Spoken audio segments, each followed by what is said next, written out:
रुक कर लेते हैं एक बड़ी खबर की ओर। बड़ी खबर सामने आ रही है। फरीदाबाद लघु सचिवालय में दिव्यांगों को भारी परेशानी। दिव्यांगों को नहीं मिल पा रही व्हीलचेयर की सुविधा। उन्हें परेशान होकर के घिसट करके दफ्तरों के चक्कर लगाने को मजबूर होना पड़ रहा है। 2 साल से चक्कर काटने पर मजबूर दिव्यांग ब्रह्म प्रकाश ने जानकारी दी। उन्होंने बताया कि 2 साल से वो चक्कर काट रहे हैं कागजों को ठीक करवाने के लिए, लेकिन उनकी समस्या का समाधान भी नहीं हो पा रहा है और उन्हें यहाँ पहुँचने के लिए व्हीलचेयर भी नहीं मिल पा रही है। ये आलम है फरीदाबाद लघु सचिवालय में।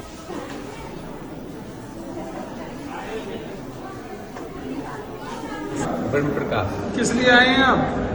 पेंशन के बारे में आया। 2 साल हो गए, अभी तक नंबर ही नहीं आया। किस चीज का? उम्र का।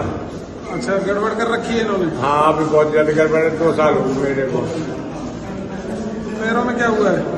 एक्सीडेंट हुआ दोनों पैरों में। यहाँ कोई वो नहीं मिली आपको व्हील चेयर? व्हीलचेयर यहाँ मिलती थी पर मगर अब मिल ना रही, कई बार आ लिया। ऐसे ही आते हो? हाँ, परेशानी नहीं होती? परेशानी तो होती है। पेंशन के कागज के मारे तो आना पड़ेगा। ये क्या कहते हैं? ये कभी हो भेज दे, 15 सेक्टर वाले हो भेजते हैं, ये हो भेजते हैं, कई बार आ लिया। टेम्पो करना पड़ता है मेरे को। अच्छा, मतलब सही नहीं करके दे रहे? हैं। 2 साल से चक्कर काट रहे हैं? हाँ जी, बिल्कुल 2 साल से चक्कर काट रहा हूँ। राजेंद्र दहिया हमारे साथ जुड़ गए हैं फरीदाबाद से। राजेंद्र, क्या कुछ ज्यादा जानकारी इस मामले में? लघु सचिवालय में जिस तरह की व्यवस्था यहाँ पर देखने को मिली है, दिव्यांग घिसट करके दफ्तरों तक चक्कर लगा रहे हैं, उनकी समस्याओं का समाधान भी नहीं हो पा रहा है और उन्हें व्हीलचेयर की सुविधा भी नहीं मिल पा रही है यहाँ। बिल्कुल हितेंद्र, मैं आपको बता दूं, सेक्टर 12 अगर लघु सचिवालय की बात है तो यहाँ पर जो आधार केंद्र बनाया गया है वहाँ पर लोगों की लंबी लाइन सुबह से ही लग जाती है। सैकड़ों की संख्या में लोग यहाँ अपनी त्रुटियां ठीक कराने के लिए पहुंचते हैं, लेकिन तमाम लोगों को कोई भी सॉल्यूशन नहीं मिल पा रहा है। और आप देख सकते हैं कि जो व्हील चेयर की सुविधा जो दिव्यांग जन है उनके लिए होनी चाहिए, वो भी यहाँ पर नजर नहीं आती है। जो व्यक्ति अक्षम रूप से शारीरिक रूप से अक्षम है, वो भी यहाँ पर किस तरीके से आधार केंद्र तक पहुंचते हैं वो तस्वीरों में साफ दिखाई दे रहा है। तो कहीं ना कहीं जो अव्यवस्था है वो यहाँ फैली हुई है। तमाम लोग सालों से चक्कर यहाँ काट रहे हैं अपने काम कराने के लिए, लेकिन उनके काम नहीं हो रहे हैं। इस व्यक्ति का भी यहाँ पर जो उम्र जो है गलत उसमें कागजों में की हुई है, जबकि उसका जो सर्टिफिकेट है वो भी वो साथ लेके घूम रहा है। उसका कहना है कि वो कई बार यहाँ पर चक्कर लगा चुका है, लेकिन कोई सुनवाई उसकी नहीं हो रही है।